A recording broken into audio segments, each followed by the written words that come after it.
વાત કરીએ પરાગનયનની।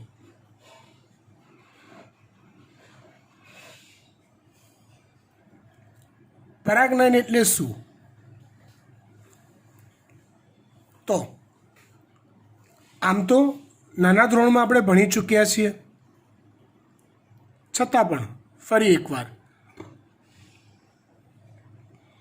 પુકેસરની પરાગરજ સ્ત્રી કેસરના પરાગાસન પર સ્થાપિત થવાની ક્રિયાને પરાગનયન કહેવાય। વન ટાઈપ ઓફ આ જન્યુ વહનનો પ્રકાર થયો, રાઈટ। યાદ કરો, પ્રજનન પ્રક્રિયાના મુખ્ય તબક્કાઓમાં 3 તબક્કા આવતા હતા: પૂર્વફલન, ફલન અને પશ્ચફલન।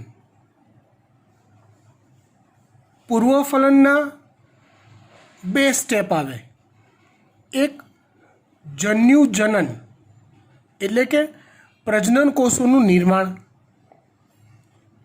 બીજું સ્ટેપ આવે જન્યુ વહન। તો વનસ્પતિમાં, ઉચ્ચ કક્ષાની વનસ્પતિમાં થતું જે જન્યુ વહન છે એને આપણે પરાગનયન કહીએ છીએ।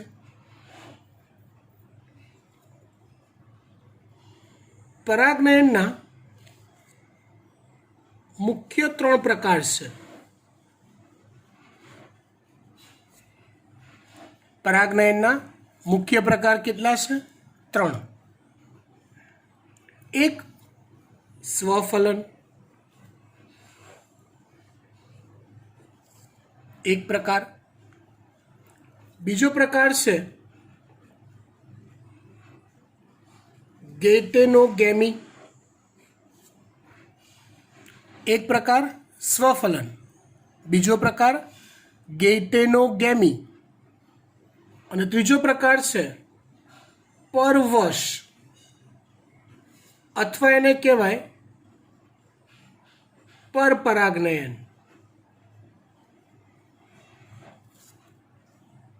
परवश એટલે બીજાના વશમાં હોય એવું, खुद के बस में परागनयन नहीं है, वनस्पति अपने आप से परागनयन नहीं कर सकती, किसी और के बस में है उसका परागनयन, उसको बोलते हैं परवश, किसी दूसरे के वश में होना એવું।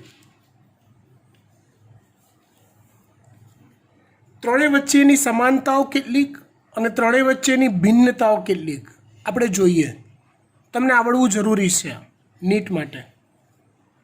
સ્વફલન એટલે શું? તો કે ધારો કે આ વનસ્પતિ છે, આ એમાં આવેલું પુષ્પ છે। મોટા ભાગની આવૃત બીજધારી વનસ્પતિમાં પુષ્પ દ્વિલિંગી હોય છે, મતલબ પુકેસર અને સ્ત્રી કેસર બંને એક જ પુષ્પમાં આવેલા હોય છે। તો જો પરાગનયનની ક્રિયા એક જ પુષ્પમાં થાય, મતલબ કે એક જ પુષ્પના પુકેસરની પરાગરજ તે જ પુષ્પના સ્ત્રી કેસરના પરાગાસન પર સ્થાપિત થાય તો એને સ્વફલન કહેવાય, બરાબર। એટલે જો પરાગનયનની ક્રિયા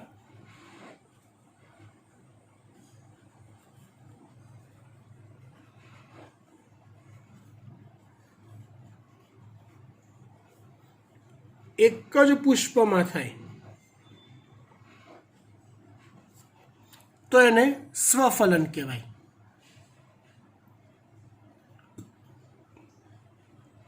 ગેટેનોગેમી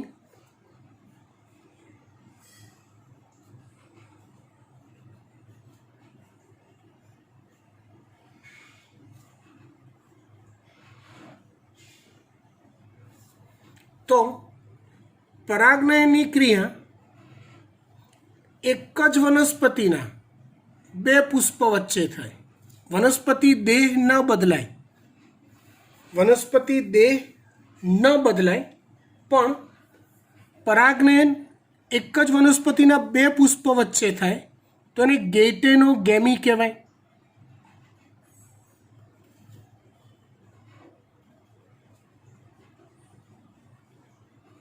પરાગનયન ની ક્રિયા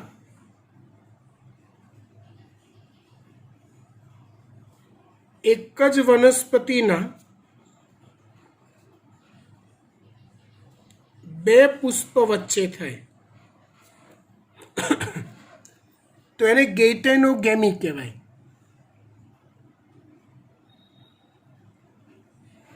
પરવશ એટલે શું અથવા પરપરાગનયન એટલે શું?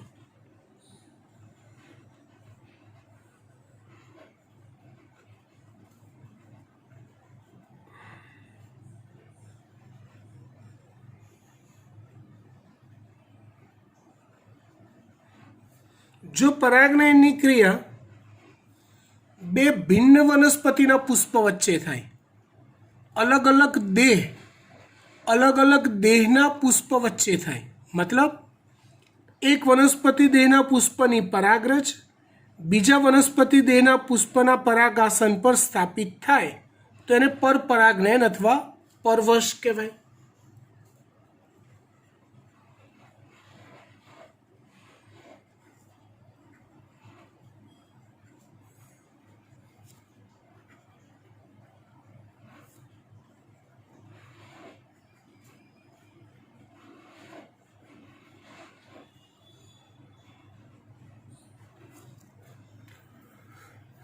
ત્રણે વચ્ચેનો ભેદ ધ્યાનથી સમજી લો.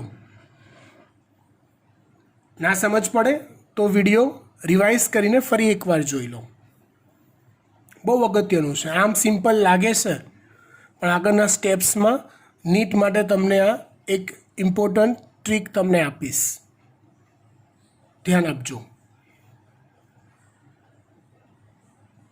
સ્વફલન જે વનસ્પતિમાં થતું હોય એમાં એમને પરાગવાહકોની જરૂર પડતી નથી.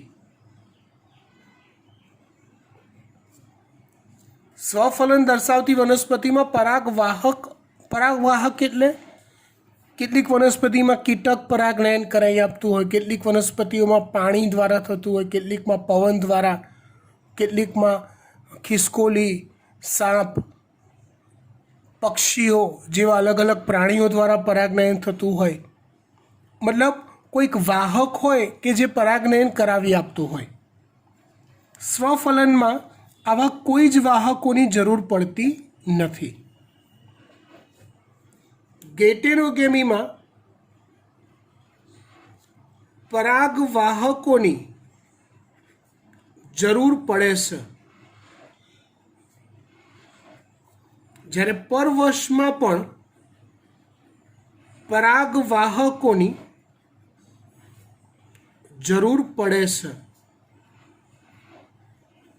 મતલબ અહીંથી પરાગરજ અહીંયા સ્થાપિત કરવાની છે બીજા પુષ્પમાં, ભલે ને એ જ દેહનું હોય પણ કોઈક ને કોઈક પરાગવાહકો જ આ કામ કરાવી આપશે. ગેઇટેનોગેમીમાં સેમ વે પરવશમાં પણ સેમ વસ્તુ થશે, કોઈક ને કોઈક ચોક્કસ પરાગવાહકની જરૂર પડશે જ.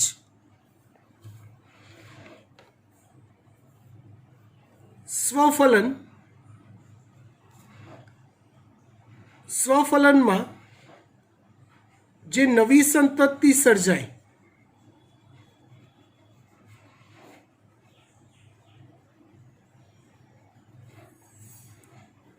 સંતતિ સર્જાય એનું જનીન બંધારણ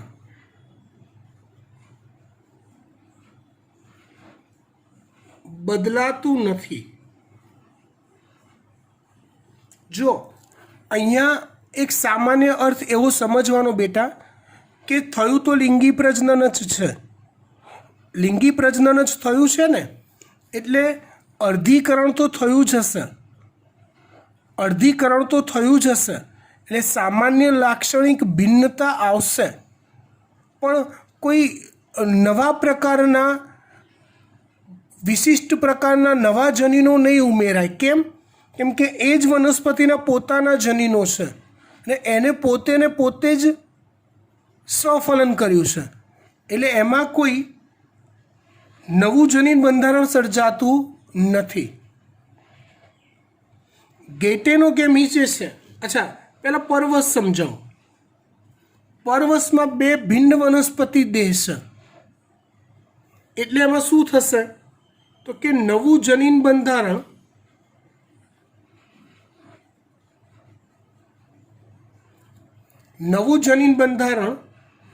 સંતતિમાં સર્જાય છે. નવું જનીન બંધારણ સંતતિમાં સર્જાય છે. ગેટેનોગેમીમાં એ બાહ્ય રીતે જોવા જઈએ તો તે પરવશ જેવું છે, મતલબ કે પરાગવાહકો વગર આ ન થઈ શકે, પરંતુ આંતરિક રીતે તે સ્વફલન જ છે. ભલે પુષ્પ અલગ અલગ છે પણ જનીન બંધારણ ધરાવતો દેહ તો એક જ છે, એટલે એમાં પણ ભલે વાહકની મદદથી પરાગનયન થયું ખરું, પણ સ્વફલનની જેમ જે નવી સંતતિ સર્જાશે એનું જનીન બંધારણ બદલાતું નથી. એટલે પહેલા બે પ્રકાર એવા છે કે જેમાં જનીન બંધારણ નવું ન સર્જાય, ત્રીજા પ્રકારમાં જનીન બંધારણ નવું સર્જાય. બીજો અને ત્રીજો પ્રકાર એવા છે કે જેમાં પરાગનયન થવા માટે વાહકની જરૂર પડે છે.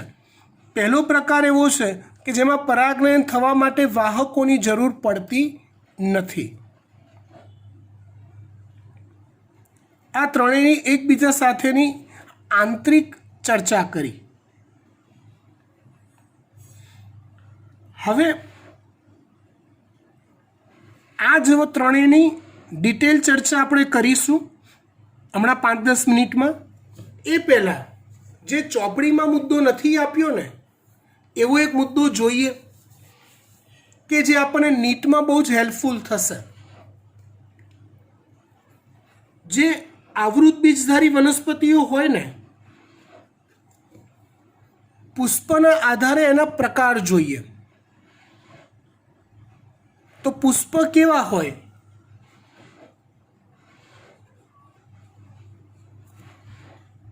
આવૃત બીજધારી વનસ્પતિના પુષ્પ કેવા હોય?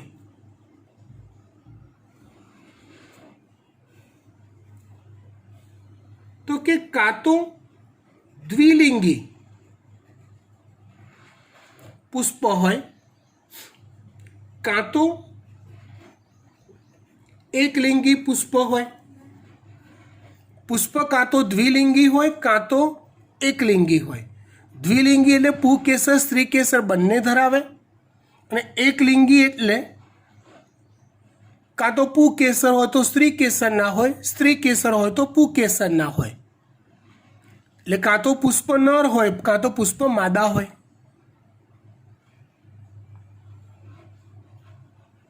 હવે એકલિંગી પુષ્પ ધરાવતી વનસ્પતિ બે પ્રકારની હોય. એક હોય એકસદની અને બીજી હોય છે દ્વિસદની.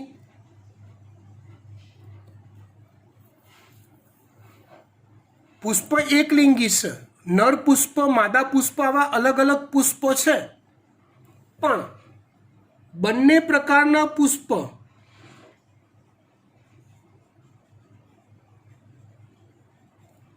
ના પુષ્પ એક જ દેહમાં સર્જાય છે,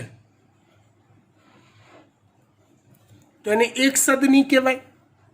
એક જ દેહ નર પુષ્પ અને માદા પુષ્પ બંને સર્જે છે, તો એ એકસદની વનસ્પતિ કહેવાય. દ્વિસદની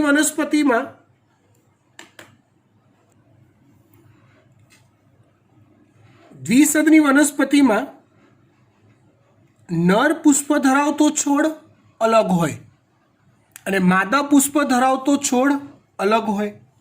મતલબ કે એક છોડ એવો હોય કે જેમાં નર પુષ્પ તો આખા દેહમાં સર્જાતા બધા પુષ્પો નર પુષ્પ જ હોય. પપૈયું એનું ઉદાહરણ છે. માદા પુષ્પ હોય તો બધા જ છોડ એમાં માદા પુષ્પ જ સર્જાતા હોય. તો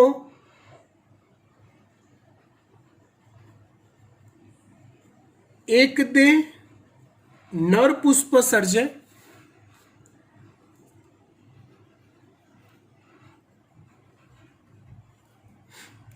અને એક દેહ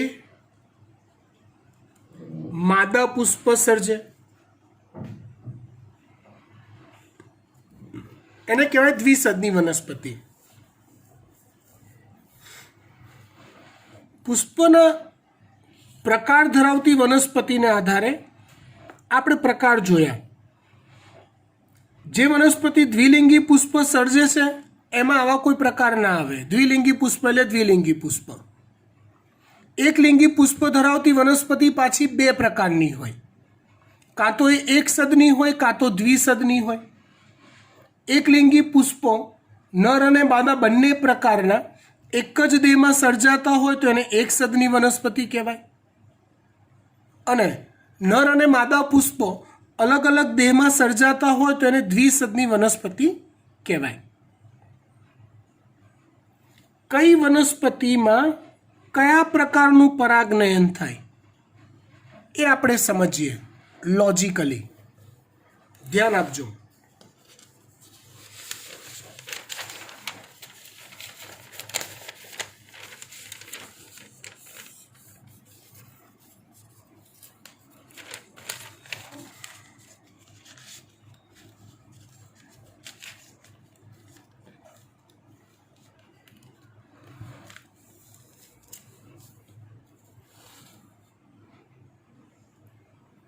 ચલો આપણે પહેલા વાત કરીએ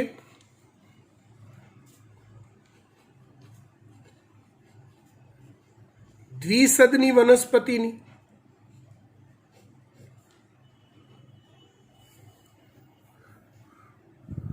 દ્વિસદની વનસ્પતિ એટલે આગળ કીધું એ પ્રમાણે કે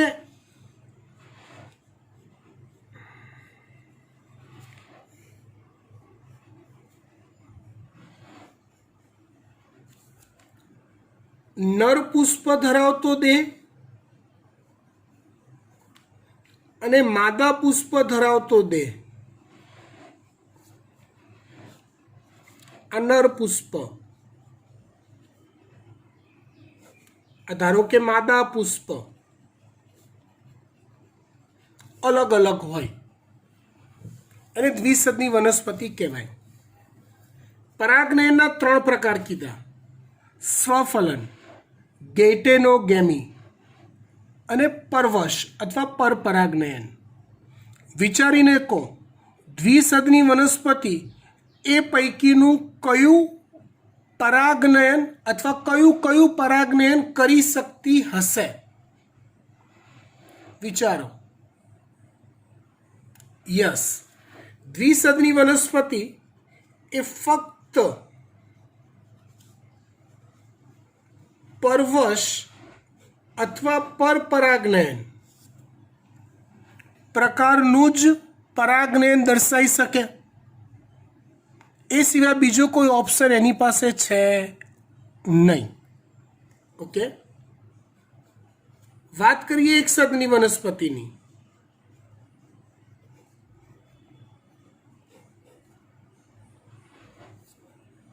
એક સદની વનસ્પતિ એટલે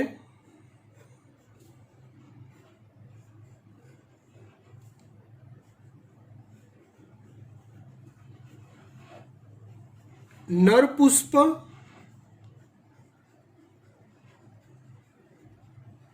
માદા પુષ્પ અલગ અલગ હોય પણ એક જ દેહમાં સર્જાતા હોય. વિચારીને કહો, તે કયા પ્રકારનું પરાગનયન કરશે અથવા કયા પ્રકારનું પરાગનયન કરશે?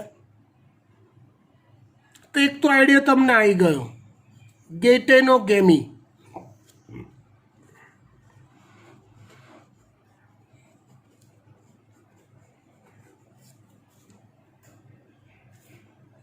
પણ હા, એ ધારો કે પરપરાગનયન કરે છે, આવી બીજી વનસ્પતિ છે અને એના પુષ્પ જોડે પરાગનયન થઈ શકે? તો કે હા, કોણ ના પાડે છે? કરી શકાય. કેમ કે આ પરાગનયન આ વનસ્પતિમાં પરાગવાહક વગર શક્ય નથી. પરાગવાહક જોઈશે ને જોઈશે જ. તો એ પરાગવાહક અહીંયાથી અહીંયા બેસે કે અહીંથી અહીંયા જાય, એની મરજી. તો ગેટેનોગેમી પણ થાય અને પરવશ પણ થાય. હા, આમાં સ્વફલન થાય ખરું? તો કે ઓ સાહેબ, ઓ વિયારસા, ઓ વિયારસા, સ્વફલન ક્યાંથી તમે આમાં ઘૂસેડો છો? સ્વફલન માટે તો એક જ પુષ્પમાં રહેલું પુકેસરની પરાગરજ એ જ પુષ્પના સ્ત્રી કેસરની પરાગાસન પર સ્થાપિત થવી જોઈએ. આની પાસે આઈડિયલી એ વ્યવસ્થા જ નથી. તે બાપ જિંદગીમાં સ્વફલન થાય જ નહીં. શું તમે બી સાહેબ? હે, આવું જ કહો ને તમે મને. એવું જ કહો. હા, સ્વફલન નહીં થાય.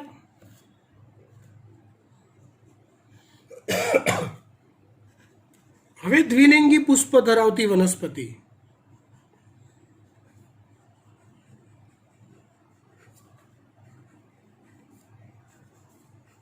હું એની વાત કરું તો એની અંદર તો કે સાહેબ હા, આ વનસ્પતિ કેવી હોય? તો કે એનું જે પુષ્પ હોય એ દ્વિલિંગી હોય.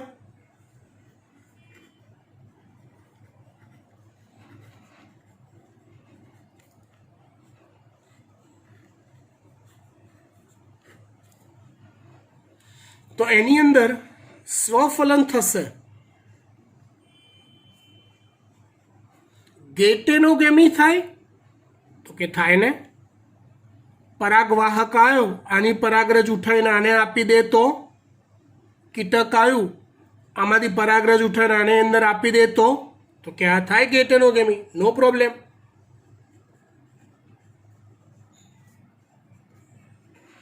અને પરવશ પણ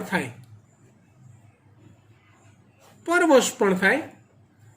બીજી વનસ્પતિ પર હોય કોઈ પુષ્પ દ્વિલિંગી, તો પરાગરજ અહીંથી આમ જાય તો પરવશ થઈ ગયું, પરપરાગનયન થઈ ગયું. ટૂંકમાં દ્વિલિંગી પુષ્પ ધરાવતી વનસ્પતિ ત્રણેય પ્રકારનું પરાગનયન દર્શાવી શકે છે. ખબર પડી ગઈ વાત?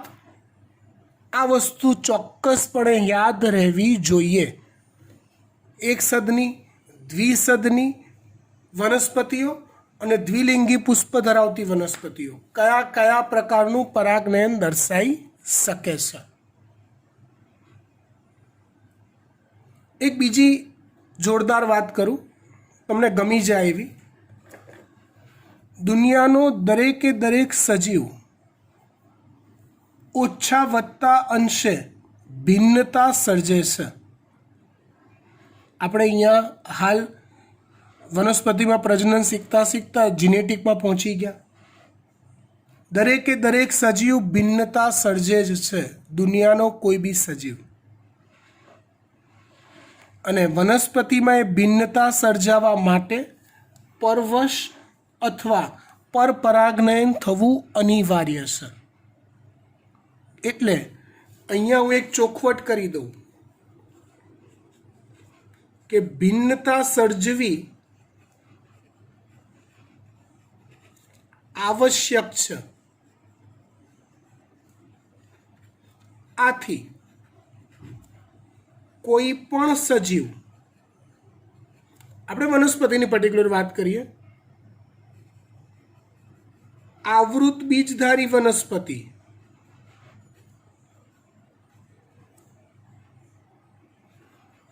ઓછા કે વધુ અંશે પરવશ અથવા પરપરાગનયન દર્શાવે જ છે. કોઈક દ્વિલિંગી પુષ્પ ધરાવતી વનસ્પતિ હોય તો એ વારંવાર સ્વફલન કરે ખરી. હા, વારંવાર સ્વફલન કરે ખરી, પણ 10 વાર સ્વફલન કરે તો 11મી વાર એ પરપરાગનયન કરે. 11મી વારે પરપરાગનયન કરે. પર્પસ મારે ભિન્નતા સર્જવી છે. એટલે પરપરાગનયન વગેરે સર્જાવી શક્ય નથી. દ્વિસદની વનસ્પતિ છે તે તો જખ મારીને દરેક વખતે પરવશ જ કરશે. એક સદની વનસ્પતિ છે એ પણ પરવશ કરતી હશે. એટલે સમજો, દ્વિલિંગી પુષ્પ ધરાવતી વનસ્પતિ છે એ ઓછા પ્રમાણમાં પરવશ દર્શાવશે જ. જ્યારે દ્વિસદની વનસ્પતિ પરવશ સિવાય કશું નહીં દર્શાવે. એક સદની વનસ્પતિ એ પરવશ અને ગેઇટેનોગેમી બંને દર્શાવતી હશે.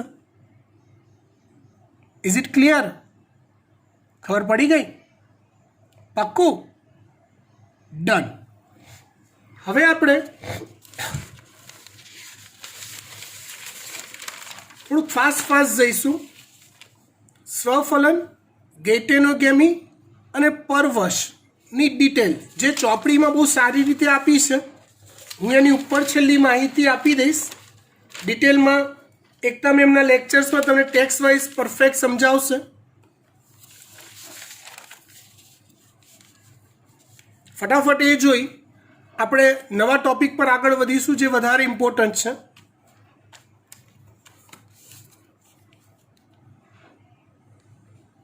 વાત કરીએ સ્વફલન.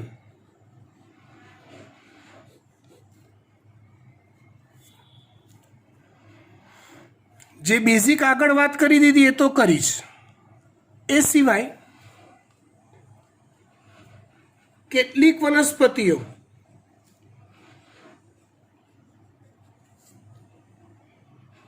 બે પ્રકારના પુષ્પ સર્જે છે.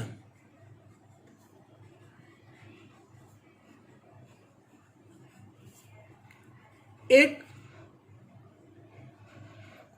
ખુલ્લા પુષ્પ નોર્મલ અને બીજા છે સંવૃત્ત પુષ્પ.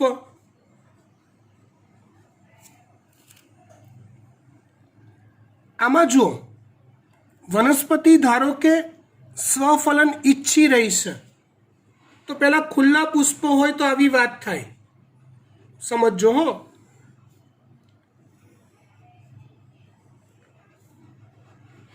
આ પુષ્પ, આ સ્ત્રી કેસર,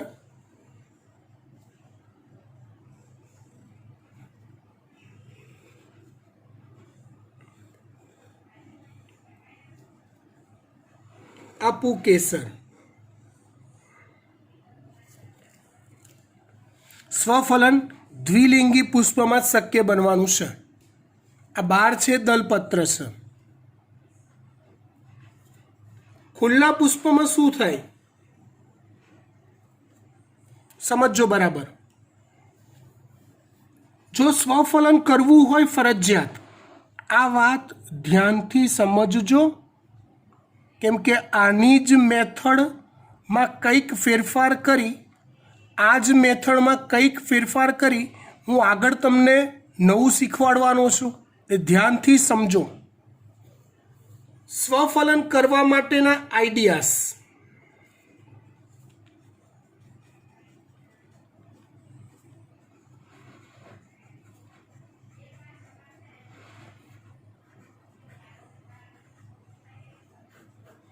અથવા પ્રયુક્તિઓ.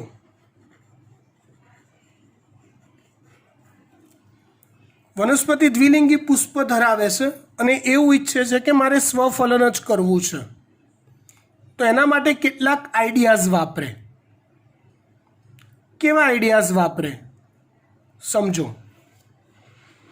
एक आइडिया वापरे छे सहपक्वता, मतलब पुष्प खिले त्यारे ज्यारे स्त्री केसरनु परागासन ग्रहणशील बने, मतलब आमां केवुं होय लॉजिक, ज्यारे अहींया बीजाशयमां मादा जन्युजनकनो विकास कम्प्लीट थाय ने, मतलब फलन क्रिया माटे स्त्री केसर परफेक्ट रेडी थाय ने, त्यारे एनुं परागासन परागरज माटे ग्रहणशील बने अथवा एक्सेप्टेबल बने। परागासन स्त्री केसरनु ग्रहणशील बनवुं एनो अर्थ now I am ready for फलन, मारी बधी ज प्रोसेस पती गई है, फलन थवा दो, आवा दो तमारी परागरज होय तो एवुं, राइट। तो सहपक्वतामां शुं होय, परागासननी ग्रहणशीलता अने परागाशयનું સ્ફોટન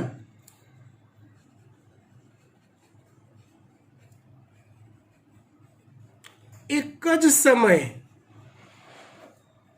थाय। फरी एक बार कहूँ, अहीं आपणे एवा आइडियाज़नी चर्चा करी रह्या छीए कि मारे स्वफलन ज करवुं छे, केम के समझो समझो समझो समझो द्विलिंगी पुष्प धरावती वनस्पति जे छे, द्विलिंगी पुष्प धरावती वनस्पति जे छे ए त्रणेय त्रण वस्तु दर्शाई सके छे, स्वफलन पण, गैटेनोगेमी पण अने परवश पण। हवे एने कहे छे के ना मारे तो आ वखते स्वफलन ज करवुं छे, एना माटे शुं आइडिया वापरे, तो ज्यारे पुष्प खिले,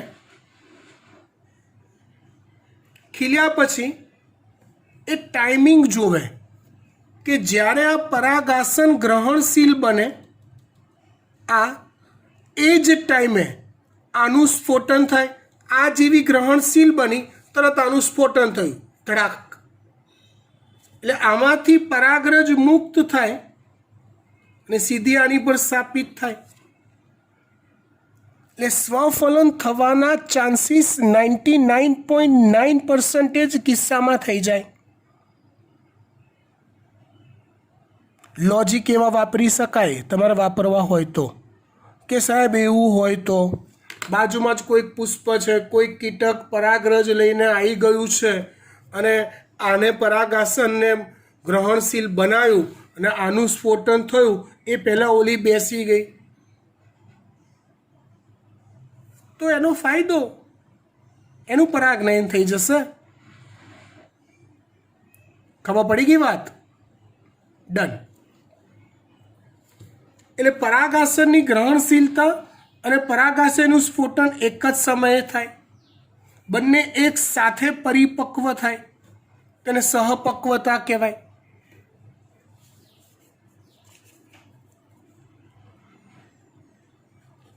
બીજું છે સંવૃત પુષ્પતા। આમાં તેમાં કેવું થાય ખબર છે,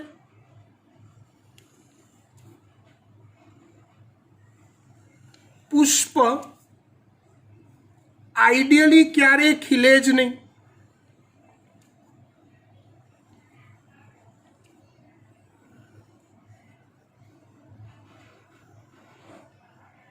आ वधारे सचोट आइडिया है। आज दलपत्रों छे बंध ज रहे, ए आम खिले तो बीजी परागरज आई ने पर परागनयन के गैटेनोगेमी थवानी संभावना रहे, पण के ना ए खोलवुं ज नथी, पुष्प बंधनु बंध ज रहे दलपत्रोथी अने त्यां ने त्यां ज परागनयन अंदर अंदर ज थई जाय अने कर्या पछी पुष्प खिले, એટલે ऑलरेडी परागनयन थई ज गयेलुं होय, તેને કહેવાય સંવૃત પુષ્પતા। संवृत पुष्पता पुष्प ખીલે અથવા દલપત્રો ખુલે તે પહેલા જ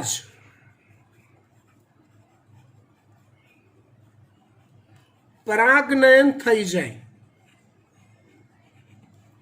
તો એને કહેવાય છે સંવૃત પુષ્પતા. આ સંજોગોમાં, આ બે સંજોગોની અંદર સ્વફલન જ થઈ શકે મોટે ભાગે. આ કિસ્સામાં 100% સ્વફલન જ થાય. આમાં 99.9.9% કિસ્સામાં સ્વફલન થાય, સહપક્વતા થાય ત્યારે. આ વાત થઈ સ્વફલનની.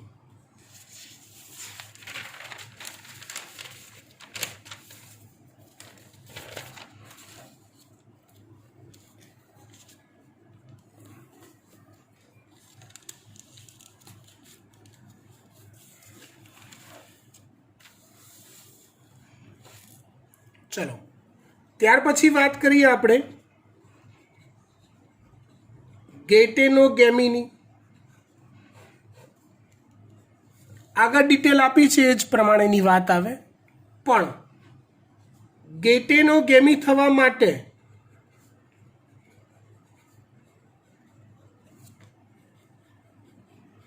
પરાગવાહકોની જરૂર પડે જ છે.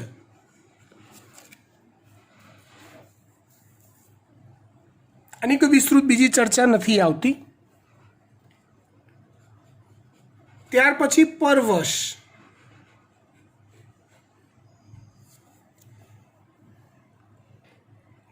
પરવશની પ્રક્રિયા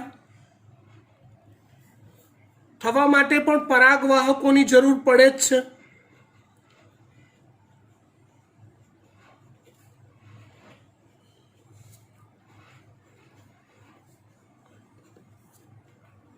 એટલે વાત આપણે આગળ લઈ જવી પડે. પરાગવાહકોને આધારે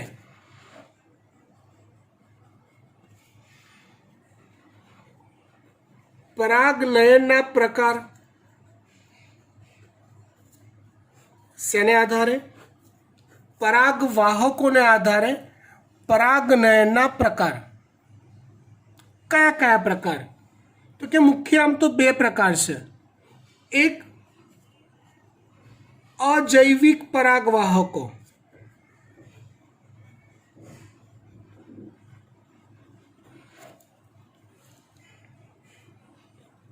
બીજું છે જૈવિક પરાગવાહકો.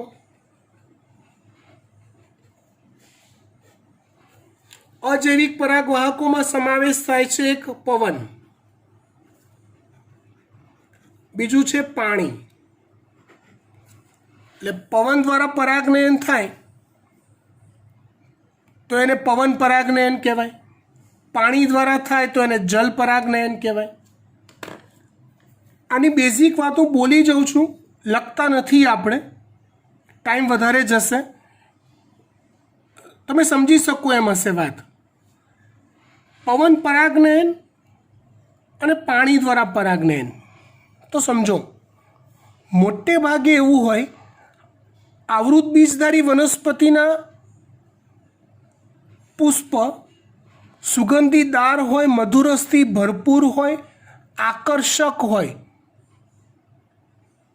પણ કેટલીક વનસ્પતિના પુષ્પ એવા હોતા નથી. દાખલા તરીકે મકાઈ, ઘાસની કેટલીક જાતિઓ કે જેમાં પુષ્પ બિન આકર્ષક હોય. ખજૂરી બિન આકર્ષક પુષ્પ હોય, મધુરસ હોય જ નહીં, તો કીટકો પરાગનયન કરાવવા જાય જ નહીં. તો એ લોકોને પરાગનયન માટે પવન પર આધાર રાખવો પડે. પવન પર આધાર રાખવો હોય એટલે નેચરલી પવનની સાથે સાથે પરાગરજ ઉડે અને શ્રીકેસરના પરાગાસન પર ક્યાંક બેસે. તો ઓબ્વિયસલી આવા પુષ્પની પરાગરજ કેવી હોય? તો કે વજનમાં હલકી હોય, કદમાં નાની હોય, ગોળાકાર હોય, ટૂંકમાં પવનમાં ઉડી શકે એવી હોય. ઓલું પવનની સાથે સાથે એને પણ ફ્લાય મળે એવું હોય.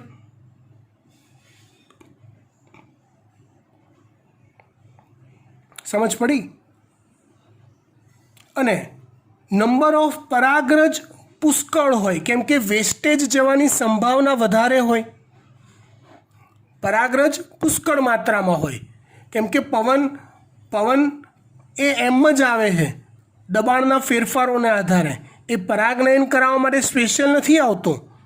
ક્લાય બકાવું તને પરાગનયન કરાવી દઉં. એટલે બીજા પુષ્પની સાપેક્ષે પવન પરાગનયન દર્શાવતી વનસ્પતિમાં પરાગરજનો જથ્થો પુષ્કળ હોય છે. ઓકે, વાત કરીએ પાણી. તો નાના ધોરણમાં તો નહીં, પણ 11માં તમે ભણી ચૂક્યા છો. ઓલી દ્વિઅંગી ત્રિઅંગી વનસ્પતિમાં તો પાણી દ્વારા જ પરાગનયન થાય છે. મતલબ એના જે બીજાણુઓ હોય પાણી દ્વારા જ ભેગા થતા હોય છે. જે જલજ વનસ્પતિઓ હોય એમાં પણ પાણી દ્વારા પરાગનયન થતું હોય. એના અલગ અલગ પ્રકાર, 2 પ્રકાર થાય છે જે ડિટેલમાં ચોપડીમાં આપ્યા છે. જોજો, આવડશે.